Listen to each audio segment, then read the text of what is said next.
nazad Bela kuća, a i čitav region bruju o tome da je mali Željko saznao da mu je Ivan Marinković zapravo otac, zbog čega je Miljana Kulić pre nekoliko dana ronila suze.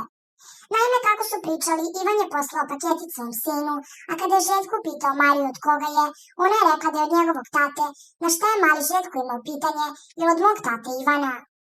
Marinković je za to saznao i danima unazad ne krije sreću zbog toga, kao ni Željkova majka Miljana.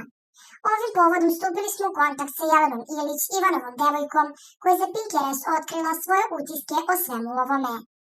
Jako me raduje Ivanov odnos sa Željkom. Žao mi je što je prošlo neko vreme kada nije bio prisutan u njegovom životu.